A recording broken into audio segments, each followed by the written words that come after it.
Hello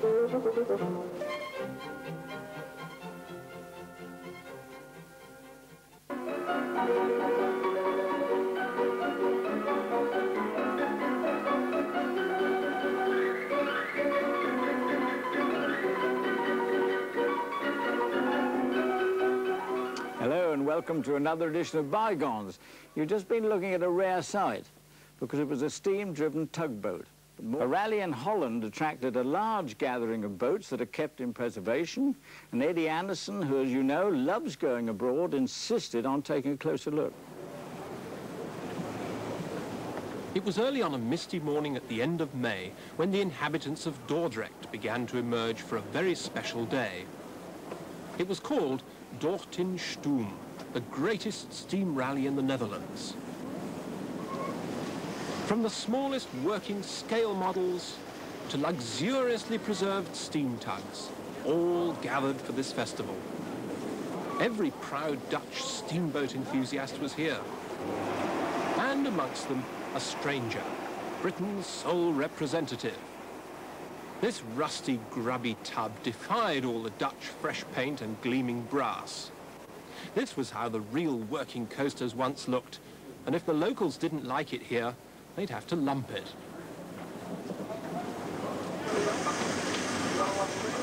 At the appointed hour, the official opening ceremony began. The mayor of Dordrecht sheepishly stepped aboard a steam crane to present the first tug with a load of coal. This was meant as a symbolic gesture, but even a symbolic half-ton of coal weighs half a ton. So grabbing it and then dropping it through the narrow doors of the hold requires considerable skill if it isn't going to end up underwater. Everyone held their breath until the steam festival began.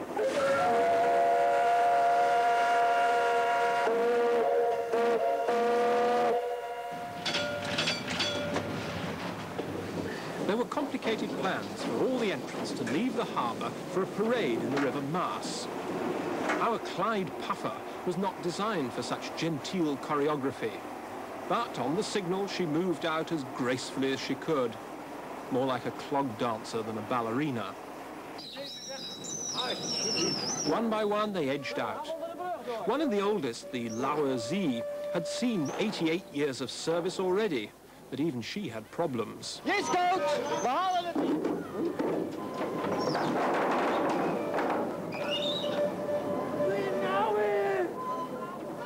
I daren't tell you what that meant in Dutch.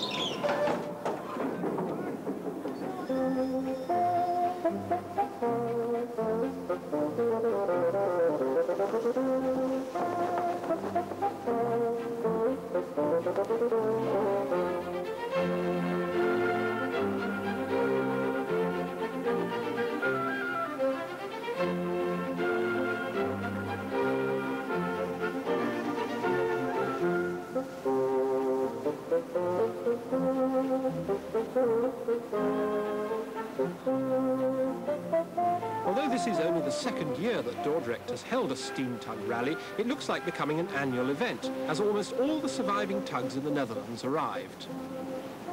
They showed how the River Maas used to look 40 and more years ago, when there were thousands of steam tugs operating in Holland. It really was a thrilling spectacle.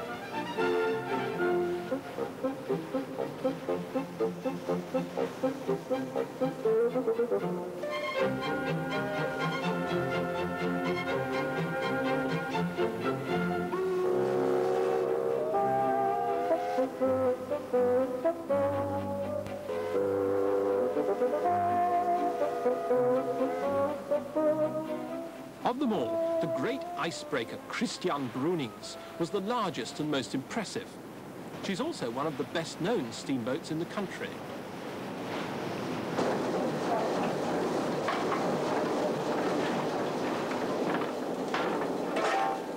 To the Dutch steam enthusiast, the magnificence of this engine room has much the same effect as the footplate of the Flying Scotsman would in Britain.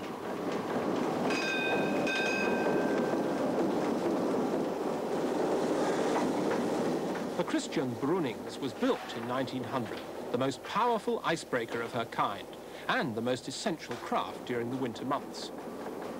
During a severe cold snap, the icebreakers worked night and day to keep a channel open on this stretch of the old Maas, exactly where it branches off to join the busy Rhine traffic. I asked one of the organisers, Jens van der Worm, if he was surprised by the number of people who turned up. We found a lot of enthusiasts in Holland who restored steam tugboats as well. There are about 20, and 15 we have them today in Dordrecht. And that means we have the biggest steam tug event in Holland since, say, the Second World War. I think it's a good reason to go on with this kind of events, because there is a lot of enthusiasm with the people who are coming, but also a lot of enthusiasm with the people who are restoring these things. Don't forget, today there are 700 volunteers actively on boats, on trains, on the exhibition and so on. And well, they all have the same idea of showing people what we did in our spare time. And you see the results floating over here.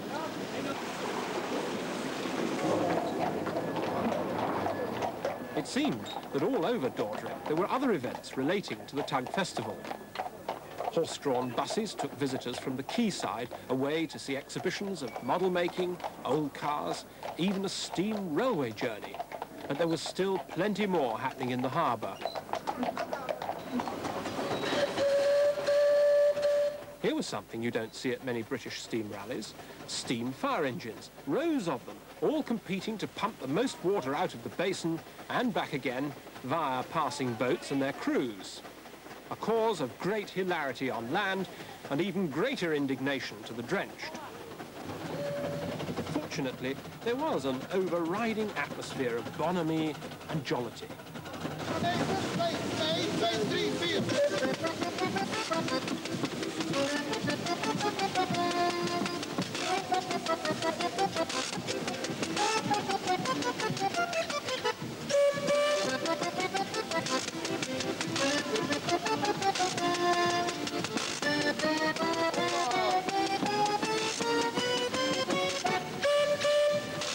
These old fire engines were drawn to the scene of a fire by horses.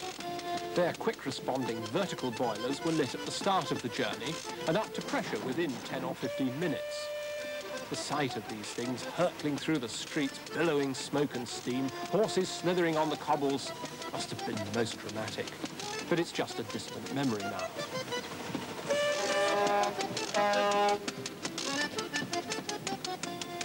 All day long, the various tugs chugged up and down the river, taking passengers for a ride.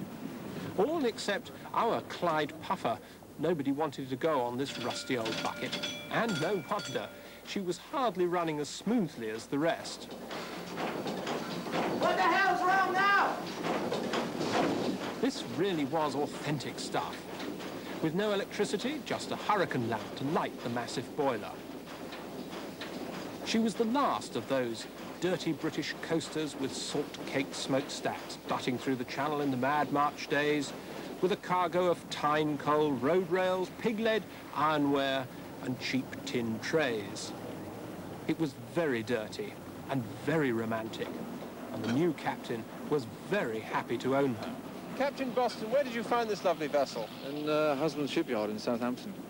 I was there refitting a survey ship about 4 years ago, and saw it laying up on the chocks, and thought it looked a decent sort of vessel to use, but nevertheless I forgot about it for a couple of years, and lo and behold I went there again sometime and it was still there, so made the directors a reasonable offer, and they were quite amenable for me to look after, because they didn't really want it to be destroyed, so yes, they let me sold it to me.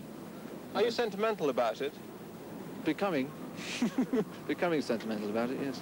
And is it still cheap to run compared with a diesel? It could be, I suppose, given a good supply of good coal. Generally, it's very, very good condition. I mean, most of it needs doing, it's just cosmetic. Everything's been totally preserved. So it has been really used properly for about 20 years. And, well, we tested the boiler more than its sort of test for Lloyd's anyway, and it stood up to everything we could give it, you know. And would you believe the skipper's name was Mr. Christian?